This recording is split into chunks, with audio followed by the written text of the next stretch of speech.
This week, we'll be talking about Batman. So look out, spoilers ahead. I have a bat in my belfry.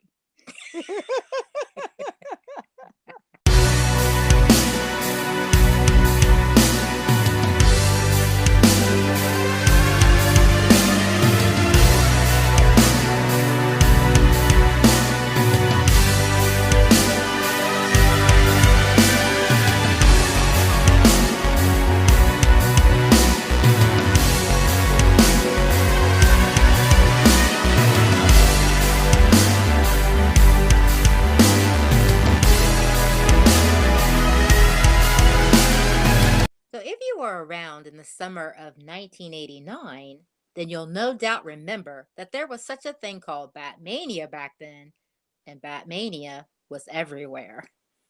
Oh, yes. Oh, my goodness. It really was. Yeah, Like, you couldn't look anywhere without seeing the bat logo in some way, shape, or form. facts. There was a fan on every corner. Literally, the film was a mega hit. I mean, Batman, when it came out or when released with great hype and gusto back in 1989, actually kicked off the early superhero craze that lasted to this day. Isn't that crazy? Yes. This early craze is noteworthy due to it, or rather, us as a society, not being inundated with superhero stories back then as we are now. Mm-hmm. This Mm-hmm. factor right here is key in why Batman was such a huge standout deal, in it being as huge as it got to become that year. Yes, yes, yes.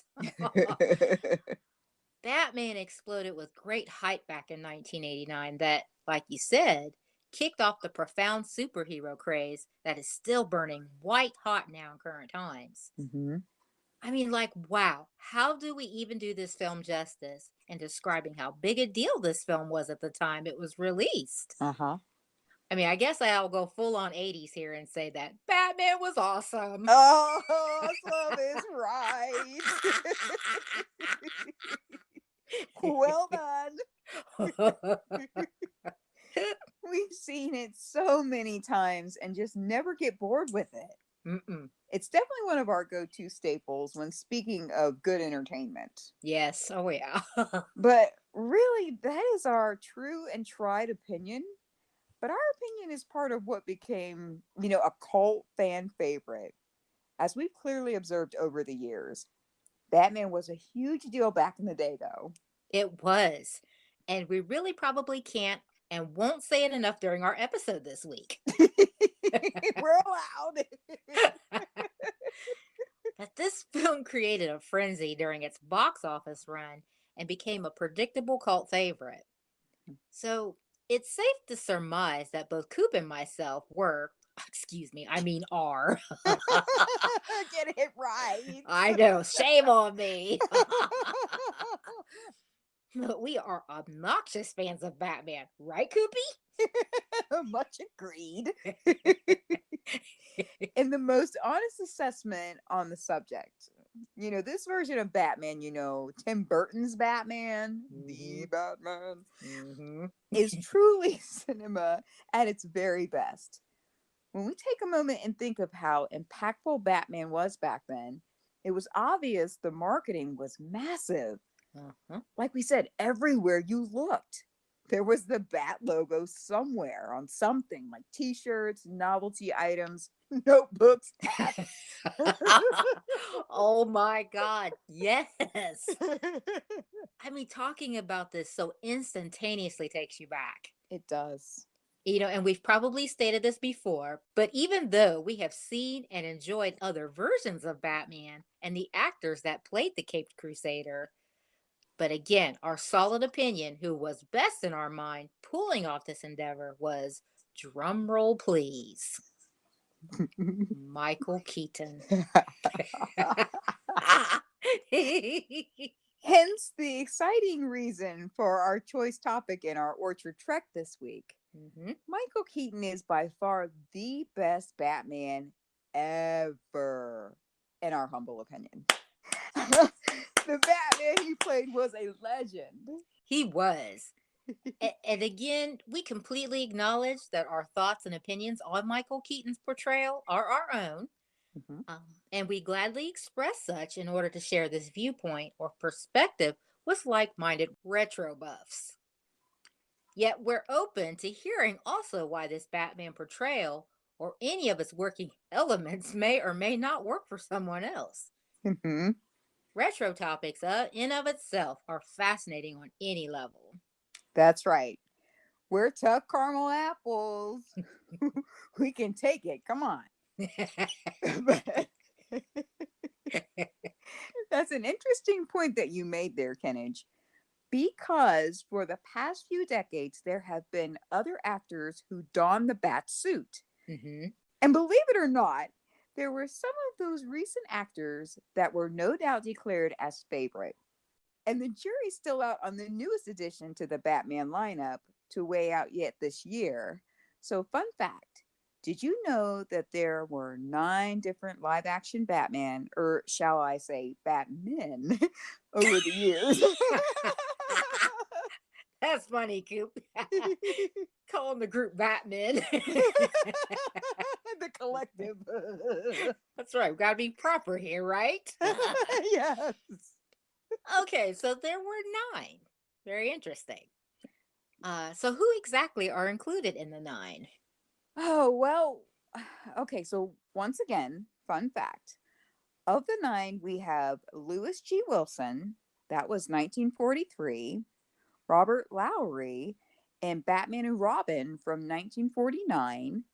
A more familiar and well known Batman to us was Adam West. Woo-hoo-hoo. Yes, who had the honors from 66 to 68. Oh, and we really enjoyed this portrayal of Batman with his comedic laden nature. He was nuts. He had a bat spray for everything.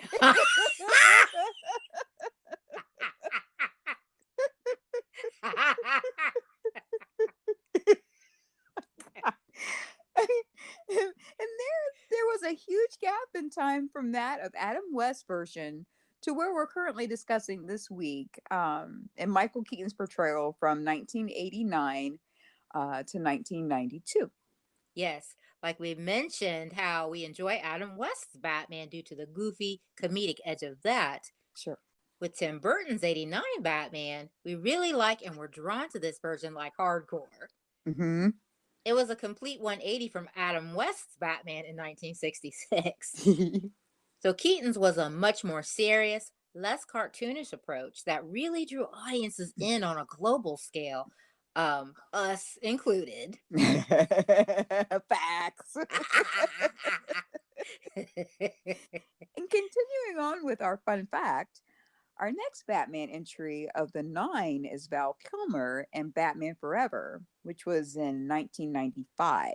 Mm. This was short lived, and in just a short 2 years later, in 1997, the torch was passed on to George Clooney. And then 11 years later, we have Christian Bale as the Dark Knight in 2008 and The Dark Knight Rises in 2010. But the list you're sharing with us doesn't even stop there, does it, Coop? Of course not. I have yet to share a couple more entries and our fun fact. So in 2016 to 2019, Ben Affleck portrayed Batman in both Batman vs. Superman, Dawn of Justice, and the Justice League. As we all are aware of, there is now and yet another rendition revealing himself for this year as Batman, and that is actor Robert Pattinson of Twilight fame. Oh, yeah.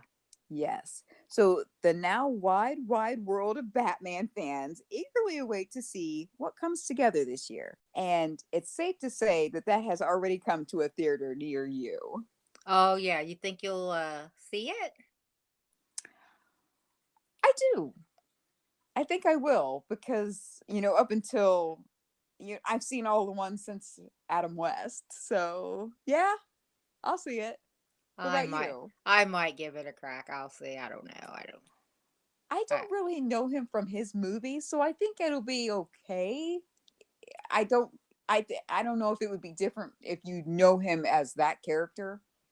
okay. Oh, I see what you're saying. Okay, like typecast. Yeah, yeah. I Okay. This would really be the only thing I've ever seen him in. So I don't know.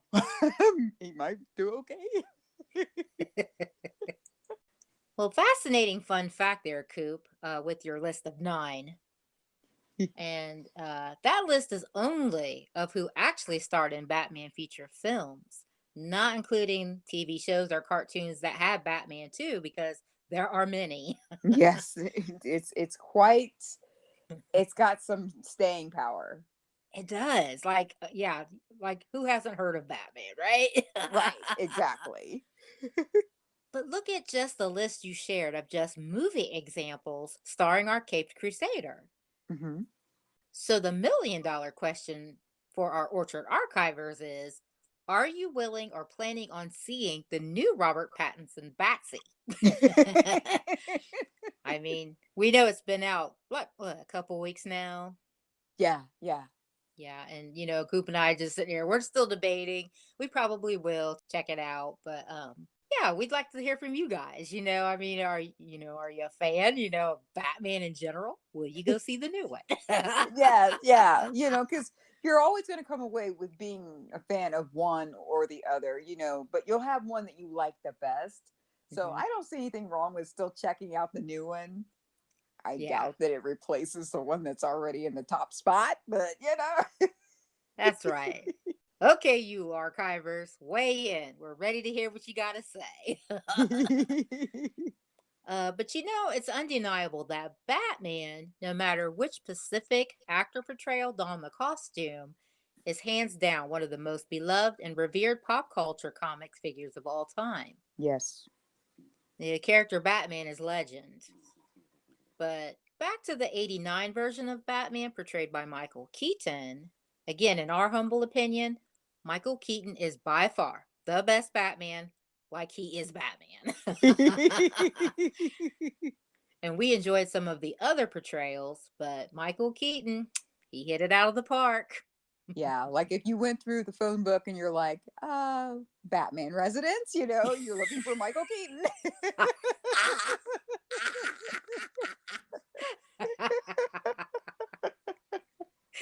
123 Batcave. You're nuts, Coop. Hold on, I need to write that down.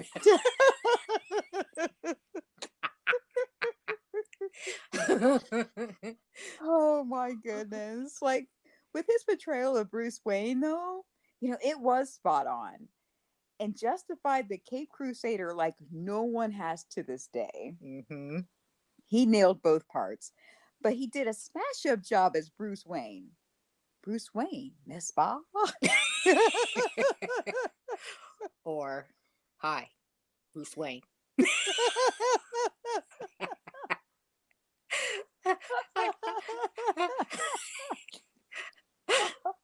I totally agree, Coop. he he portrayed both roles effortlessly, and He did. no one can touch his performance. No. I remember when we first watched it play out on the big screen. Hmm. Oh, literally, our jaw was on the floor in sheer amazement. Hmm. Hmm. As for both roles, Michael Keaton had the look, humor, and mystery that is Bruce Wayne Batman duality. Yes, agreed. Michael Keaton aced just how his alter ego Bruce Wayne could really stand out as a nice and believable rich playboy. Hmm. He also possessed the appearance of a disturbed man, someone who has seen things and who's bothered by the current state of society and is eager to rid the world of evil. He wants to wipe the slate clean.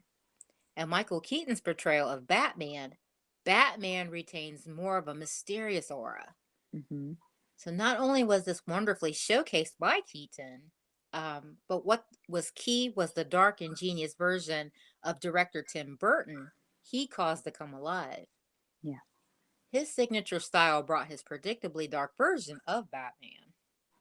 So, a couple of the components that Tim Burton used to highlight the wonderfully dark version of Batman was, of course, the makeup and art direction that exhibited a 1930s Skid Row look with folks' faces in the film looking pallid. The dark sets portraying Gotham City was spot on too. Mm-hmm. You feel like you've stepped straight into the comics, DC Comics, and get to watch wide eyed from a front row seat perspective. You feel like you're right there. Fun fact: speaking of the darkness of the look and feel of the sets portraying Gotham City, did you know that the film was shot in England? Tim Burton, along with others, creative execs, made tasteful use of CGI, displayed elaborate sets, and had a touch of animation in there, here and there. Batman was well done.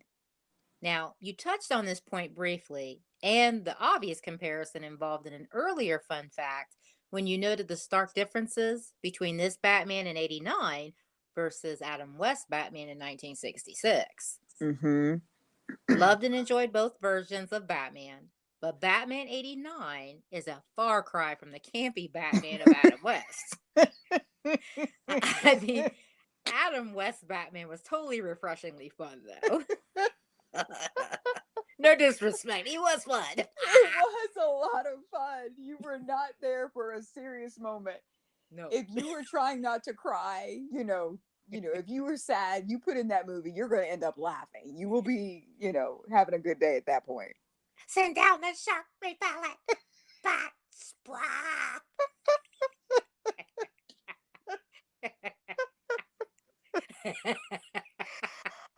Oh, goodness gracious.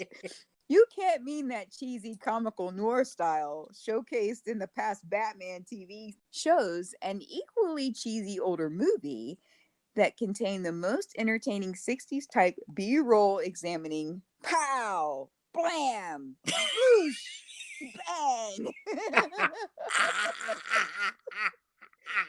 When someone falls or gets hit. Ugh. Yeah, because the 1966 Batman was so enjoyable. It was.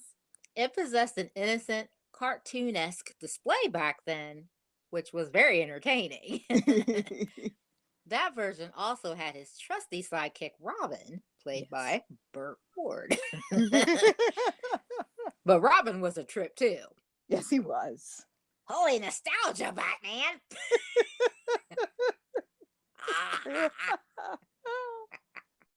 So just briefly looking at the noticeable contrast between the older retro 1966 Batman versus 1989 Batman, it was cool seeing something much more serious and dark. Mhm. Quite an interesting perspective. So speaking of the 1989 Batman, the brief setup of what the film was about was Batman taking on battle against his evil nemesis, the Joker. The Joker was brilliantly played by Jack Nicholson. Facts. Yes. The Joker's plan, as seen played out in the film, is to take over the scene, especially the crime scene in Gotham City. Where do we start? It's really that good. It is. It is. So concerning this riveting film, Batman is a solid, sophisticated film that's undoubtedly one of Tim Burton's better film efforts. Yes, it is of no secret that Tim Burton's brilliant style and signature so often found in his films because we can clearly detect mystery. Mm-hmm. It exudes quality throughout. I mean, the sets are incredible with their detail and darkness. The acting is top notch and the script is so entertaining. And Coop, let's be real. The cinematography was simply spellbinding. Mm-hmm. So the view of Gotham City from the aerial perspective was brilliantly shot and portrayed. So there are countless good things to really absorb when diving into the dark vision of director Tim Burton. So this movie began filming in the fall of October and only took 12 weeks to shoot. Wow. Yes. Fun fact. We mentioned that Batman 89 was filmed in England. So cool. But do you want to know why? Yes, I do. Okay. Reason being is how this proved beneficial to filming. And what accomplishing it needed to be is that things went along much smoother in Tim Burton's recollection because they dodge many bullets surrounding all the gossip, criticism, and attitude from the general populace complaining about both his and Michael Keaton's involvement in the film. They just were away. Oh, that's interesting. Hmm. Oh, so you think about all the hype and everything. We just loved it. Yeah. So it's hard to think that they might have had some pushback. Yeah, you think everybody would just be on board with this, but everybody's got their critics for sure. Interesting. Mm-hmm. But back to the cinematography, all we can say is it's clear that the winning components of Batman was it being filmed in England, as well as making good use of CGI for the elaborate sets and animation. So the fact that Tim Burton and fellow creative execs navigated with laser focus and shut out the noise of negativity was very evident in the finished product. Mm. Batman 89 was quite pleasing on many levels. Yeah. So this Batman being dark versus the Adam West cheesy comical noir style is such a 180 from each other. We enjoyed both. But let's get into what we liked about Batman 89. Okay. Seeing something this dark was a bit of an interesting perspective. So instead of offering up gags and laughs, this Batman is doing battle against his nemesis, the evil Joker, who wants to take over the crime scene in Gotham City. Concerning this riveting film, Batman is a solid, sophisticated film that is undoubtedly one of Tim Burton's better film efforts. So, we said that earlier, and this movie exudes quality throughout. The sets are incredible with their detail and darkness. Very Tim Burton-esque. Acting was top notch, and the script is spot on with an adequate amount of light humor sprinkled in there. Well, I also liked how the view of Gotham City looked in faraway aerial shots. Those were well done. Really, Kennedy. There are countlessly good things to really enjoy here, including the distinctive dark vision of Tim Burton. This, along with the stirring musical composition and soundtrack and zooming camera angles, giving the film an absorbing feel of a real comic book come to life. More on the musical aspects of Batman 89 here shortly. But the story in Batman is simple. In regards to the Joker, it's revenge and power he has on his mind. His short list includes gang takeover from Grisham, the destruction of Gotham City, and of course, the demise of Batman for obvious reasons.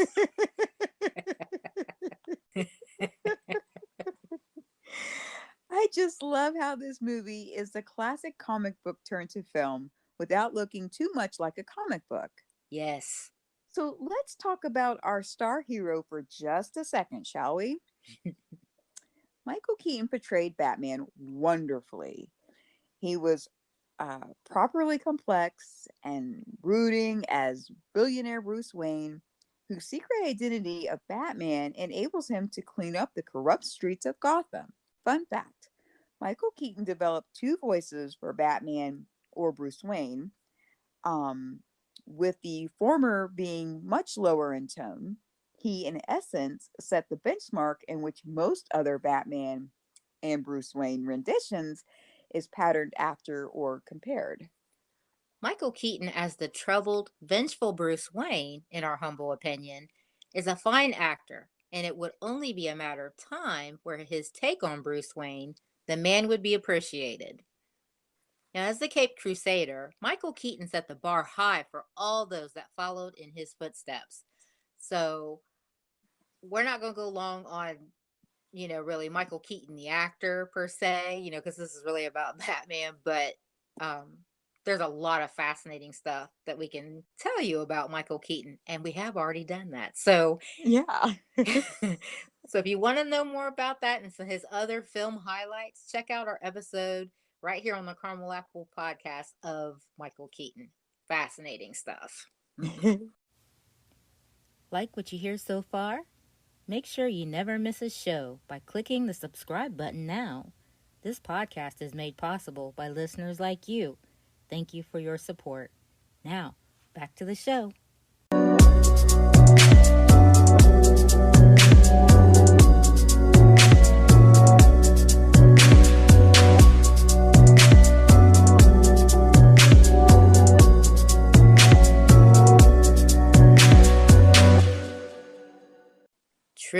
But his alter ego, Bruce Wayne, also was a complicated dude. He's clearly independently wealthy, he fights crime, but he's definitely on the edge. He was. But here's another important supporting character who you should say lit Bruce Wayne's fire, buttered his bread, you know, to soon take the edge off. That was the love interest, Vicky Vale.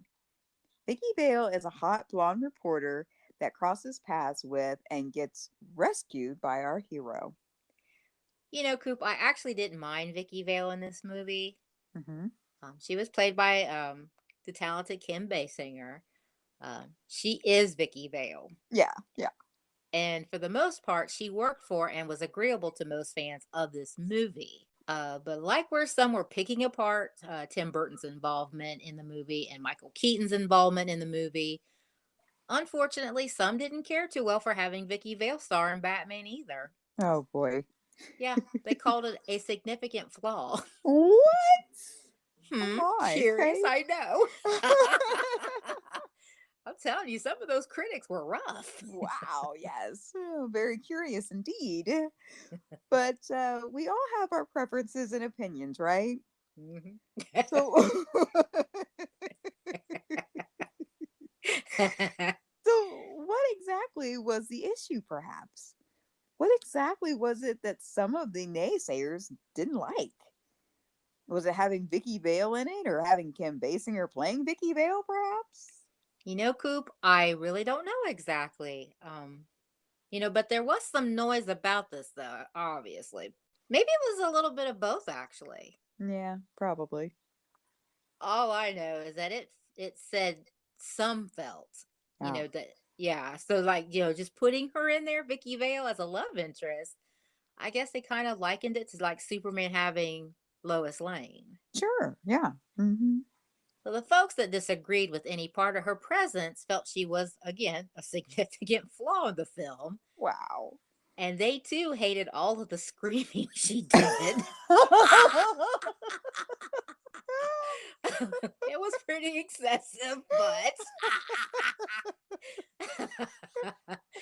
so other than being an attractive love interest for Batman, many felt she brought little to the movie. Yeah, maybe with all the helplessness and incessant screaming, perhaps the whole damsel in distress may have went way overboard for some. Yeah, perhaps. But I enjoyed Vicky Vale in this movie. I did too. She is Vicky Vale. Vicky Vale. Vicky Vale. But as with anything, Batman has its fans and its detractors. Yeah. So I think that Vicky Vale for Batman was the only light. And I'd have to say Alfred as well. Yeah. Um, for him in an otherwise dark and dreary existence. So, described as tenacious, Vicky Vale was a reporter who was intent on digging deep into the Batman story. So, as we know, she finds more than she initially bargained for when the love affair develops between them. Mm. Stevie. Yes, Vicky and Alexander Knox. Who's that loss? Deep.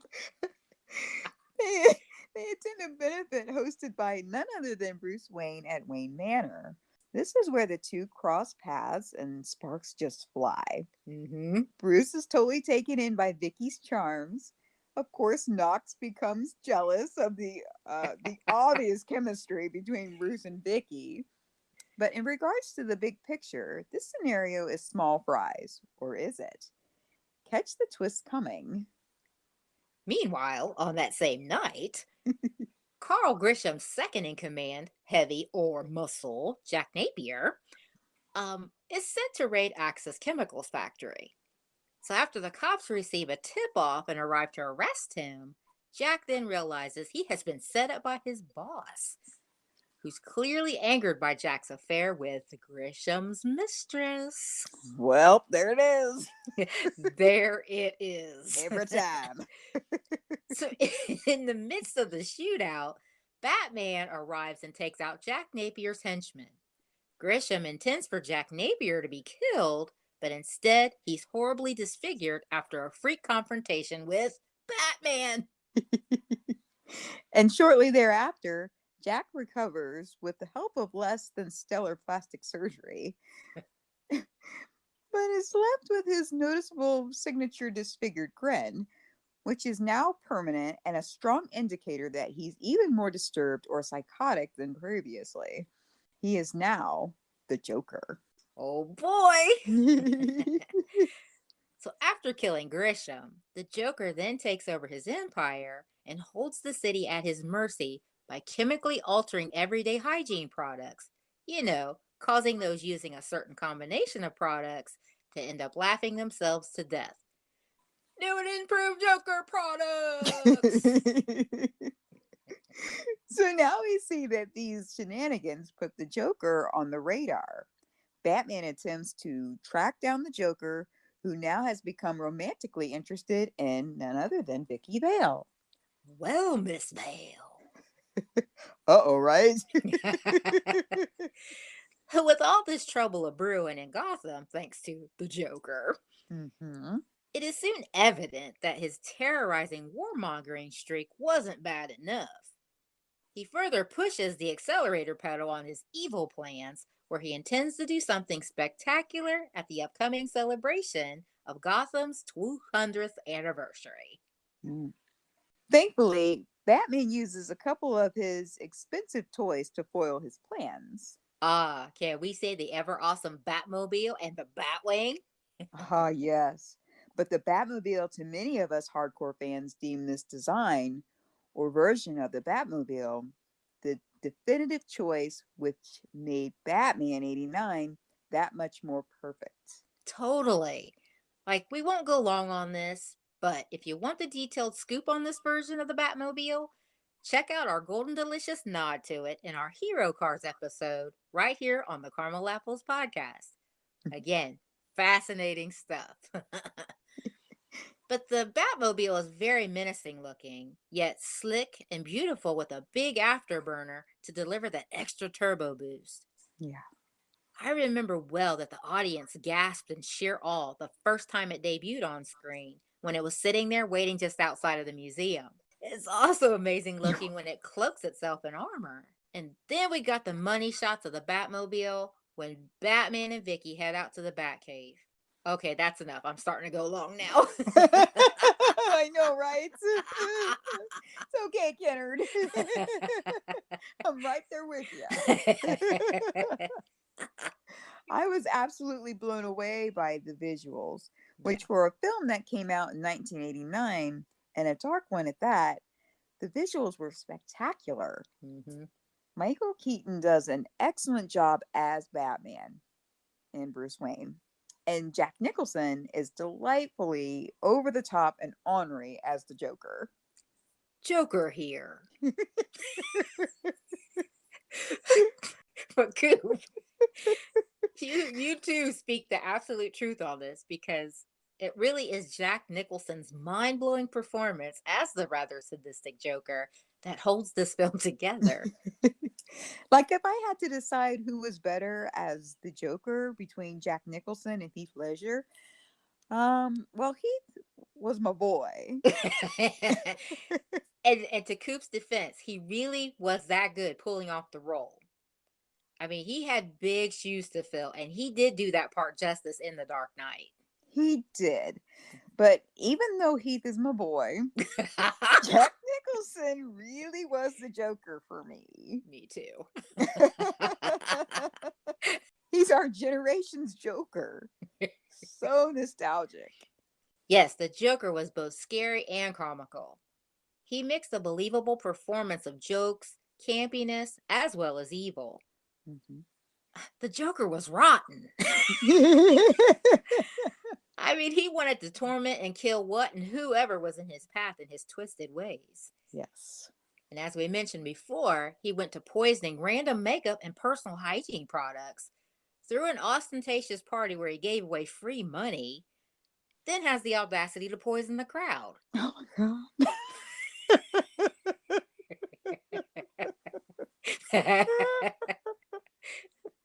It's like you know the movie, but the minute you're talking about it, it's like, oh my god, that's awful.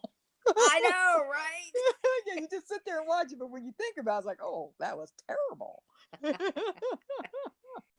The Joker is a total nutcase, but it was fun to watch this nutcase as he struts and preens all the while he dispenses his evil. Jack Nicholson is a natural and he owned this movie and shined brightly in it. You can tell he's having fun with this character. This town needs an animal. If you haven't already been able to tell, we could quote this movie all day, every day. Wait, we already do. We sure do. Shameless. Hug.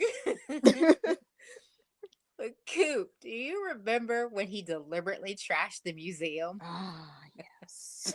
Man, oh man. Mhm. He and his evil henchmen go in there and literally trash everything. They do. Spray painting fine art, smashing the artwork with relentless and total abandon. Now, this right here highlights on just how demented the Joker is. Yes. So they're in there like tearing everything up with ugly intent to destroy until he arrives at a painting called The Scream. Mm. Joker has the comical audacity to tell his minion to leave that one alone, saying, I kind of like this one, Bob. Leave it. He's nuts. He is nuts. But it's always the darker the better for the Joker. Oh my goodness, he's rotten. That's great. Not only this scene, but all throughout Batman 89. So many key scenes were enhanced by the music that was showcased in this movie. Mm-hmm. Fun fact, did you know that two separate soundtracks of the movie were released? One featuring the geniusly placed songs by Prince, and the other composer, Danny Elfman's dark, brooding score. Stunning music soundtrack throughout. The music by Danny Elfman perfectly synced with the cinematography, as that was outstanding. So his score really was a wonderful, riveting superhero piece of musical genius that suits the movie extremely well. Yeah, the main theme is highly nostalgic and has become one of the best known main movie themes in the history of cinema. Hand in glove, Kennedy. Mm-hmm. I also appreciated the mixture of darkness and tragedy wrought into the characters, which, is totally Tim Burton's clear signature in his work. Uh-huh. So the strong, stirring soundtrack highlights, along with looming camera angles, give the film an absorbing feeling of a real comic book adventure come to life. Oh, yes. Yes, it does. Yeah, and the Prince compilation included some crazy, memorable key tunes that also helped define Batman musically. But a few of his songs were actually not included in the film, Mhm. only on the soundtrack. So other unused songs were released and were presented as B-side tracks of the initial single. Mm. The music is spot on with it being uglier, grittier, and meaner, just like on how Batman and his many adventures played out. But just like the earlier initial reception of the film Batman and all of its components being negative, Michael Keaton as Batsy, Tim Burton's directing, etc., there's also a fair amount of resistance to Prince making the musical soundtrack for Batman. Really? Ah, fun fact. You may find it interesting that one person who had a little problem with Prince's contribution to the project was the director, Tim Burton himself. Oh, so, believe it or not, the songs written by Prince were criticized at the time for being too out of place. Mm. But I would have to respectfully disagree. Hmm. Like, how can you not like the ultra cool melodic ballads Arms of Orion, and Scandalous. Mm-hmm. Yes. So amazingly nostalgic. This soundtrack was vibe, yo. It really was. So, as was mentioned, Tim Burton didn't have a major problem with including Prince's music in his project. It was just that Tim Burton was less enthusiastic with having those songs as part of the film. Oh, okay. But, Kennedy, I know you feel the same way about this, but I think Prince's songs actually added to the craziness that defined the movie. Mm-hmm. Mm-hmm. Like, there's nothing quite like watching the Joker jam and get down to Party Man. Facts. Yeah, because the music all throughout was on point. Yeah, yeah. Slow standing clap. Well, we are getting close to wrapping up our riveting discussion on Batman 89. Um, we've got a couple more highlights to chat about. So, we spoke of the performances by Michael Keaton, Kim Basinger, and Jack Nicholson. Another major plus are the supporting roles throughout, which were exceptionally done.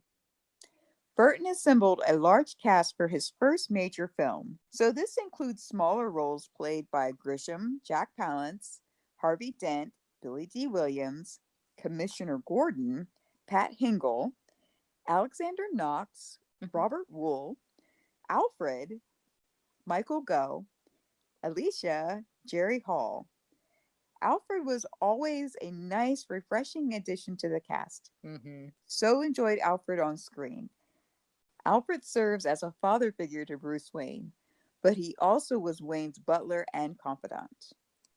Really, Batman was a phenomenal success back in 1989, thanks to an enormous publicity campaign and rabid merchandising. Mm-hmm.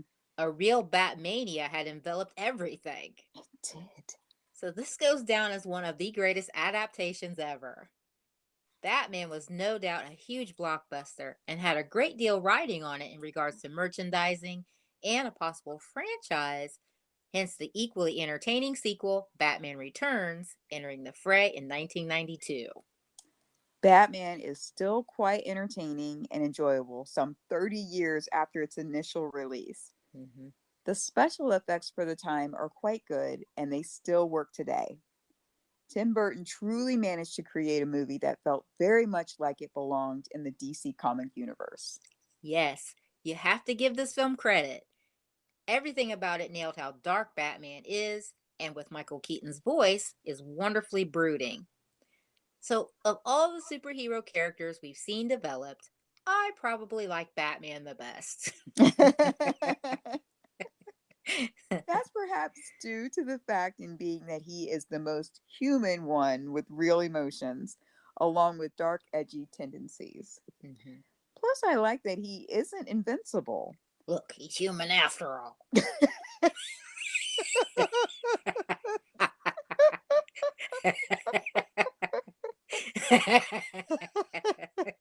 I know, I was thinking. That was pretty bad. Oh, so Batman 89 perfectly translates the superhero rendition to the silver screen, complete with all his humane characteristics. His visuals are what demand the viewer's attention. Whether it's the Joker's face hidden in the shadows before the reveal, or with the titular character standing high atop Gotham City with the nighttime sky in the background, full moon, and the bat signal projected up in front of him, you really can't help but to be captivated. Truly. Details hint at the comics, equals pure gold for us diehard fans. But thanks to the amazing performances throughout, the beautiful sets, amazing soundtrack and musical score, and state of the art filming and editing, Batman remains one of the best blockbusters ever released. Eckhart, you gotta think about the future. Love what you heard on this week's episode? Well, the answer is simple. To tune into future treks and to the Orchard Archives, meet up with us here next week. Same time, same place at the sweet spot.